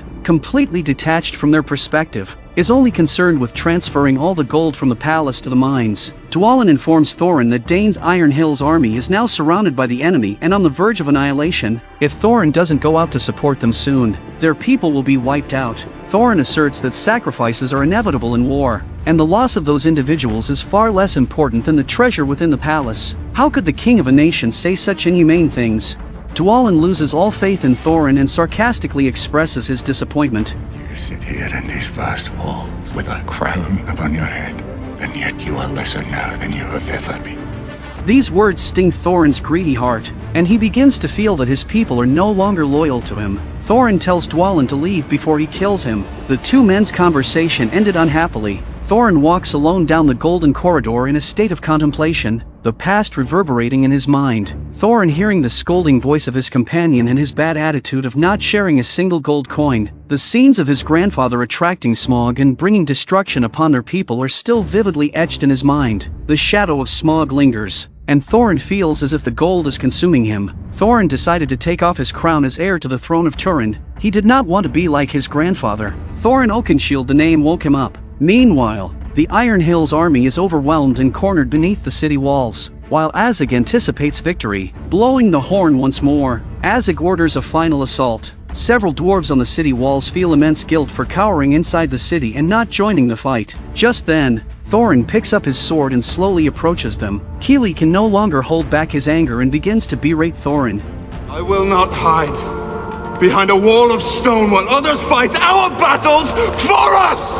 It is not in my blood, Thorin. Thorin accepts Keely's reproach and acknowledges the truth in everyone's words. As the rightful heir of the Dwarven Kingdom, Thorin will never back down from battle. The crowd seem to see the Thorin they knew before his back. Thorin walks before them, acknowledging that he no longer has the right to demand anything from them. He asks if they are willing to follow him one last time. With the dwarves pushed to the brink by the orcs, the situation seems dire. Suddenly, the clear sound of a bell shatters the silence of the lonely mountain. The gates of the city wall open, and Thorin leads 12 warriors, fiercely charging into the battlefield. Dane shouts at the top of his lungs, rallying his troops to fight for the king. With Thorin's participation, the dwarven army's morale soars. In a spiked formation, the determined dwarves cut through the orc army, despite their overwhelming numerical superiority. Though the orcs press heavily upon them, each dwarf displays unwavering courage on the battlefield. The dwarves!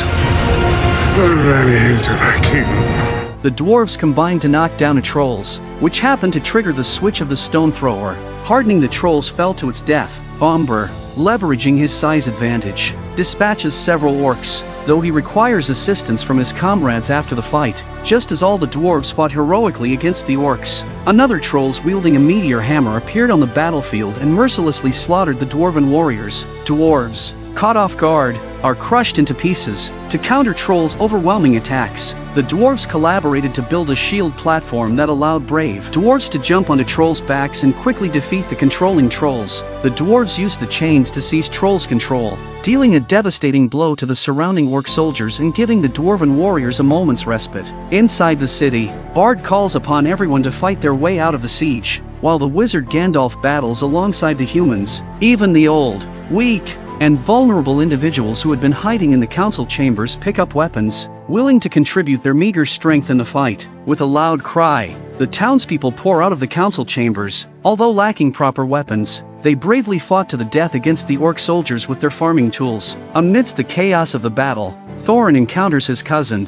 Dane cannot understand why Thorin has only now appeared. Thorin doesn't offer much explanation but resolves their differences with a warm embrace. The balance of the situation still favors the orcs, and Dane hopes that Thorin has a plan to turn the tide. Thorin gazes towards Ravenhill in the distance, formulating a strategy in his mind. To defeat the Orc Legion, they must first defeat Azog on Ravenhill. Dane worries about Thorin risking his life, considering he is the king of the dwarves. Thorin said that it was because he was king that he had to take this action. Dane fears that Thorin will be intercepted by the orcs before reaching Ravenhill. Before Dane can finish his sentence, Philly and Keely arrive with a war chariot crafted by the dwarves. Ravenhill! Go, mad bastards! Save you all.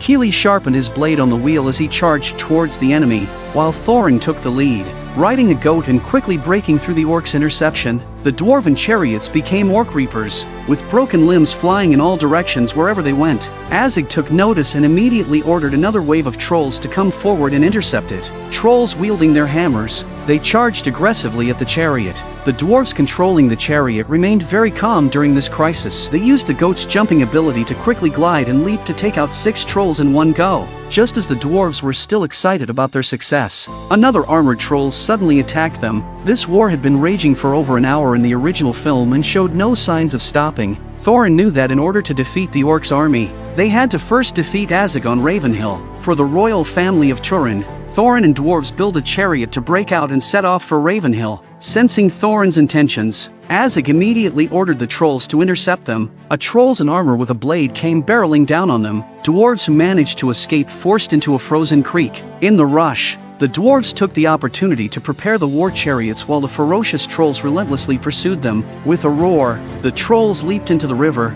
relentlessly chasing after the dwarves. The ice behind them continued to crack and rupture. The dwarves' war chariots were on the verge of being overtaken by the pursuing enemy. Suddenly, a meteor hammer came hurtling towards the trolls. Another dwarf, riding a troll, rushed in to provide reinforcements. The 2 trolls engaged in a fierce battle amidst the icy river, just as the dwarves were cheering for their comrades in the rear. Another troll was carrying a wooden bridge to allow the ground forces to cross the river. The ice in front had already been damaged by the troll. The dwarves had to defeat the great orc in the shortest possible time. At the critical moment, the big half-orc fell unexpectedly and the dwarven chariot swiftly rushed over its body. Just out of danger, the wolves attack again. Before they have time to react, 2 of the running goats have been dragged away. 2 more wolves encircled them, launching a relentless assault.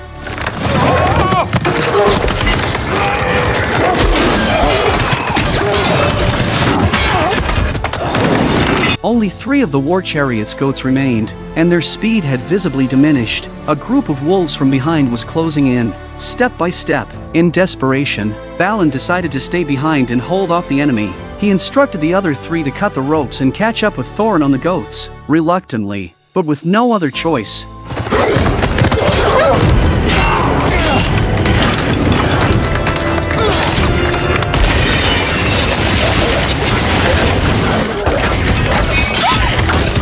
the 3 successfully reached Ravenhill and reunited with Thorin. Upon Thorin's command, everyone began climbing up the mountain, utilizing the unique advantage of the goats. They quickly reached the mountainside. Several guards who came to intercept them were swiftly dispatched by Thorin. Meanwhile, the people of Rivertown encountered new troubles. The attacks of the troll made it impossible for them to resist. Fortunately, Gandalf arrived just in time to intervene and invoked a spell with his wizard staff. However, at a critical moment, the staff unexpectedly malfunctioned, but Troll's mallet won't give Gandalf time to study the staff. Without the power of the staff, Gandalf became as vulnerable as an ordinary person, having to dodge and continue attempting to fix it. As the troll let out a roar, Bofur, who was hiding behind a catapult, was startled. In the process, the coins concealed in his chest accidentally fell, triggering the release mechanism of the catapult.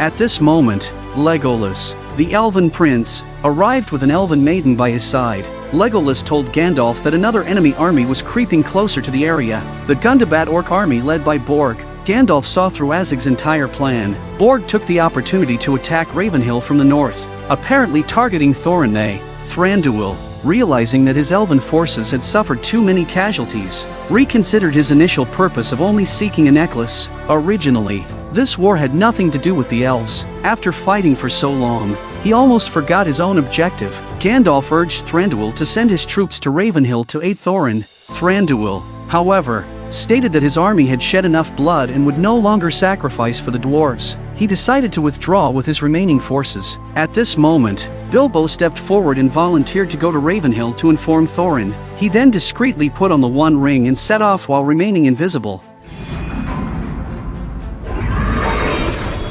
Thorin, riding on a goat, fought his way to the mountaintop. Azog, standing on the command platform, revealed a sinister smile. The guards that came to meet the onslaught were no match for Thorin. After killing all the enemies, Thorin ran to the cliff's edge to gaze at the distant command platform, but to his surprise, Azog had vanished without a trace. Clearly this is Azog playing a trick. The icy lake surface appeared unnervingly calm, and the atmosphere of the conspiracy grew increasingly heavy. Thorin decided to have everyone split up and search, falling right into Azog's trap.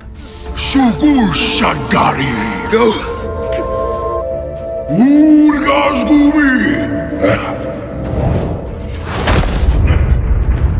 Azog directly killed Fili in front of Thorin's eyes, Thorin with tears in her eyes and grief. Azog looking at Thorin with a provocative look. It's the same scene again, Thorin with anger and hatred in his eyes. Thorin had witnessed his grandfather's head being severed by Azog's hand, and now the death of his dear friend was vividly before him. This unholy grudge against Azog must be doubly repaid. Keely could no longer endure and was the first to charge forward. Thorin followed closely behind from the mountainside. Bilbo, unable to contain the turmoil in his heart as he looked at Fili's lifeless body, drew his sting sword. Bilbo sought revenge for his companions. Thorin quickly rushed to the top of the hill and confronted Azog. This had to end today. Thorin, with incredible fighting prowess unleashed by his fury, engaged in a fierce battle against Azog. They fought fiercely, with Thorin managing to knock off the shoulder armor on Azog's arm. However, Azog quickly turned the tide. Meanwhile, Bilbo, with a start, noticed a large group of bats swooping down from above him. Startled, Bilbo looked up just in time to see Balg, leading the vanguard of the orcs' army, approaching. Meanwhile, Legolas and Tauriel also saw a large number of bats coming. Realizing that another contingent of the orcs' army had arrived, bats fly into battle and attack the dwarves' Iron Hills army, turning the tide in favor of the orcs. Another bat flew towards Legolas, but he quickly grabbed its leg. The bat became Legolas' best mode of transportation, carrying him to the top of Ravenhill. Tauriel saw her boyfriend fighting on the mountain and rushed to Ravenhill to assist Keely in battling the enemies. Legolas swiftly changed his position, flipping upside down and wielding his dual swords to charge at the enemy forces. He deftly killed a whole platoon of soldiers and, having found a favorable position, retrieved his sword, shot the bat with his bow and landed safely on high ground. At this point Thorin was in a bitter fight, fighting against Azog while also fending off the attacking orcs. Seeing the overwhelming number of orcs approaching Thorin, Legolas provided remote support with his bow and arrows from a high vantage point. With cover Thorin he took up his dagger again and rushed towards the enemy. Tauriel anxiously worried about Keely's safety and her shout caught Balg's attention, drawing him towards her. Tauriel was clearly no match for Balg in single combat, and even Legolas could only fight him to a standstill. Soon, Balg grabbed Tauriel and lifted her into the air. The shouting got Keely's attention. Tauriel fighting his way out of Balg's chokehold. A furious Balg throws Tauriel, throws him off the ground and hits the rocks. Tauriel, badly wounded, too weak to fight back. Just as Balg was about to deliver the final blow to Tauriel, Keely descended from the sky, landing on top of Balg, finally taking his turn to protect Tauriel. However, using brute force against Balg proved to be futile effort. Toriel fought to stop Balg but was thrown off the edge of the cliff. Balg stabbed Keely in the chest, and Toriel, filled with despair, tearfully watched her beloved die before her eyes. Keely did not expect to see Toriel again. This would be the last goodbye with regret. He closed his eyes forever. Keely's presence and contributions were invaluable throughout the journey, and it was a great loss that he perished. Without Keely's help, Thorin wouldn't have been able to reclaim the Lonely Mountain. When Thorin was consumed by greed, it was Keely who was the first to stand up and criticize Thorin's mistakes. When Thorin decided to attack Ravenhill, Keely fearlessly chose to join Thorin in the fight against the enemies. Such bravery displayed by Keely was highly esteemed within the ranks of the dwarves. Toriel couldn't accept the reality and her eyes reflected anger. If she could not defeat him, she decided to die with Porg to avenge Keely. Suddenly, Legolas sensed the trembling of the stone tower. Looking down, he saw a troll frantically dismantling the tower beneath him. Legolas after Legolas came back to his senses saw Balg and Toriel rolling down the cliff. Toriel hanging from the edge of the steps is in critical condition, while Balg slowly approached her. Legolas wanted to kill Balg with a single arrow. Unfortunately, his bow ran out of arrows at the critical moment. Balg was closing in on Toriel. Legolas with a bold idea. Legolas took his sword, leapt down and stabbed the great orc through the head. The pain troll crashed into the stone tower, causing it to collapse, forming a bridge on the other side of the cliff. Legolas engaged in a thrilling final battle with Balg on the bridge. This is the most spectacular solo battle of the Elven Prince and the Hobbit. The enemy that came face to face was the orcs, Commander Borg, who was no less powerful than Legolas. They had a fierce battle in Esgaroth before. In the end, Balg fled the battlefield using the excuse of tracking the dwarves. It seems that today they must engage in a decisive battle on this bridge. Legolas, using his elven sword, was only able to block a few moves before being struck down by Balg's club and falling to a lower level. The stone tower, heavily impacted, became extremely unstable. Balg took advantage of this and continued to smash the bridge. Legolas found himself in a highly disadvantageous position, having to both fight and retreat. Meanwhile, Thorin was also under attack by the orcs on the upper level. Suddenly, a heavy hammer knocked Thorin down onto the icy lake. Thorin saw Legolas being beaten helplessly down there. Quickly taking out the enemy in front of him and throwing him off the bridge turned the tide for Legolas. However, Thorin was unarmed and in great danger. Seeing the orcs about to attack Thorin, Legolas, without hesitation, handed his elven sword back to Thorin,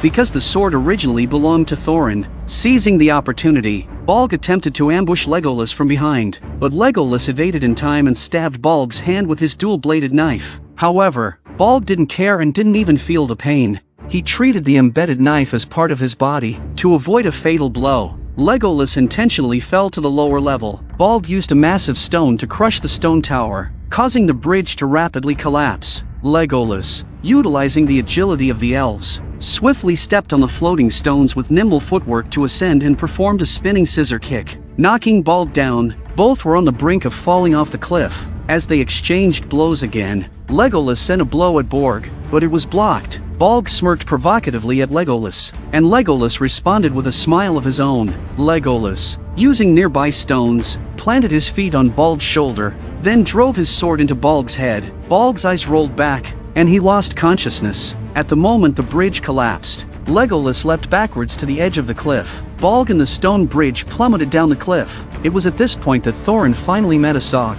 With a resentful gaze, Thorin looked at Azog. This feud must be settled today with Azog. With a sword in hand, Thorin strode forward with determined steps to challenge Azog. Azog, undeterred, as he had a horde of orcs arriving on the battlefield behind him, wore a smirk of certain victory. Azog attacked Thorin mercilessly with his stone hammer. Thorin can only avoid it. In terms of strength, Thorin was no match for Azog. Even if Legolas joins the fight, they still have no chance of winning. The blows of the stone hammer caused the ice on the lake to crack. Thorin realized that relying on brute force wouldn't work against Azog, but in terms of wit, Thorin had the upper hand over Azog. Thorin sought to use the cracking ice to turn the tide. Soon, the standing ice detached from the ice surface and began swaying on the water. Thorin slid onto the ice, relying on constant dodging to find a counterattack. The moment Azog swung his stone hammer down, Thorin quickly rose and swung his greatsword at Azog's abdomen. However, Azog's armor was incredibly strong and did not suffer under such an attack. Instead, he provoked Azog. The hammer slammed into Thorin. The stone hammer hit the ice and could not be pulled back. Just as the two looked at each other, Behind Thorin flew a flock of giant eagles. Gandalf led the eagles to the battlefield for reinforcement. The legions of orcs on the battlefield were attacked by the eagles as if they were molehills. Accompanying them was Bjorn, the skin changer. Bjorn somersaulted from the sky and transformed into a massive flying bear as he descended to the ground. The tide of the battle shifted in favor of the humans. Thorin, seizing the opportunity, discarded his sword, threw a stone hammer at Azog before he could react. With a glance at Azog, Thorin leaped onto the ice. The ice layer quickly tilted in Azog's direction. Despite his struggles, Azog ultimately sank into the depths of the lake. Thorin had succeeded, and he finally let out a sigh of relief. The black bear and the giant eagles became an overwhelming force on the battlefield. Orcs' legions simply cannot resist the attack. It seemed that victory was within the grasp of the humans. However, at that moment, Thorin noticed that Azog's body hadn't sunk to the lake's bottom. Azog keeps floating on the water with his blue eyes open. Thorin keeps following Azog's body direction. Thorin wants to see Azog die with his own eyes. Azog broke the ice and pinned Thorin directly pinned underneath. This move made it difficult for Thorin to counterattack. In this critical moment, Thorin seemed to have a realization. If he could kill Azog, it would bring peace to Middle-earth. Thorin made a decisive choice to abandon resistance and sacrifice himself for the sake of taking Azog's life.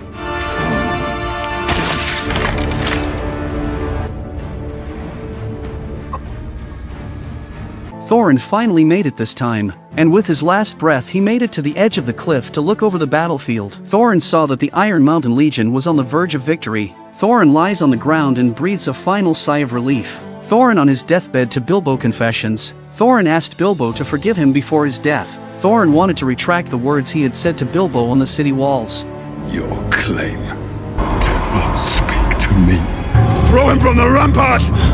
He felt guilty for involving Bilbo in these dangers. Bilbo assured him that he never regretted joining the journey with everyone, and the gains they achieved were the greatest honor for the Baggins family. Some people say that even with Thorin's sacrifice, he is not worthy of forgiveness, but I don't agree. Although Thorin was blinded by greed, he ultimately came to his senses. Furthermore, when facing immense wealth, it's difficult for anyone to resist. Moreover, Thorin overcame his greed at a critical moment, relinquishing the vast fortune and leading his brothers to kill the enemy together. Thorin was the first to bravely charge up Ravenhill. He used his life as the price for the future of the dwarves. So, when facing Azog, Thorin had already cast aside his life. This war was not a battle of 5 armies sparked by Thorin's feud with the elves. It was orchestrated by Azog's orc army with premeditation.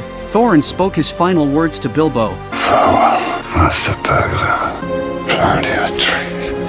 If more people valued home. And with regret, he closed his eyes forever. After reclaiming the Lonely Mountain, Thorin ultimately couldn't sit on the throne of the Dwarven Kingdom. Bilbo lost his dearest friend, and Tauriel lost the man she loved deeply. Legolas, witnessing his beloved woman grieving for someone else, also felt a great sorrow in his heart. Legolas informed his father that he would be leaving for a while. Thranduil didn't dissuade him. Before leaving, Thranduil instructed Legolas to go north to meet someone. Legolas asked for the person's name, but Thranduil didn't directly answer, only saying that others called him the Ranger. In Rivertown, humans sounded the victory horn. However, there was no jubilation despite the victory. Although they won the battle, they also lost many lives. Peace was attained at the cost of countless bloodshed. With heavy hearts, people prayed on the city walls for the fallen warriors. Thorin, Kili, and Fili's bodies were brought back to the castle. The Arkenstone was buried alongside Thorin's remains. This was to prevent future generations from being tempted by the Arkenstone. Thorin had no descendants to inherit his throne. His cousin Dane from the Iron Hills took over as the ruler. Long live the king! Long live the king! The following day, Bilbo chose not to participate in the victory celebrations and decided to return to the Shire. The dwarves who had accompanied him throughout the journey bid him farewell at the doorstep. After saying goodbye to his comrades, Bilbo embarked on the journey back home with Gandalf by his side. Gandalf escorted Bilbo all the way to the borders of the Shire. During their farewell, Gandalf reminded Bilbo not to use the One Ring lightly. It turned out that Gandalf had known about the ring all along but had not revealed Bilbo's little secret during their travels. But Gandalf had no idea that this One Ring was the ultimate One Ring. Bilbo told Gandalf a well-intentioned lie. You needn't worry about that ring. It fell out of my pocket during the battle. I lost it. You're a very fine person, Mr. Baggins. Gandalf, who had no interest in the One Ring, didn't care either. This led to the Lord of the Rings trilogy of stories. Bilbo finally returned to his homeland, Bag End. He was surprised to see his neighbors moving his belongings. It turned out that Bilbo had been declared dead, and his belongings were being auctioned off on the spot. The auctioneer asked Bilbo to provide evidence to prove his identity. Bilbo took out the contract of his adventure, bearing his signature as Bilbo Baggins, from his pocket. Who is this person you pledged your service to? Thorin Oakenshield. He was my friend. As Bilbo entered his home, it was in disarray. He seemed to reminisce about the first encounter with the dwarves at Bag End. The experience of this adventure had taught Bilbo to cherish everything before him even more. However, the greatest treasure Bilbo acquired was still the One Ring tucked away in his pocket. 60 years passed in the blink of an eye, and Bilbo reached the age of 111. His old friend Gandalf traveled a great distance to celebrate Bilbo's birthday. This is just about where the Lord of the Rings begins. Let me know in the comments section if you want to read more of the Lord of the Rings. I also love this fascinating world of Middle-earth. That's why I didn't even want to skip a minute of this series.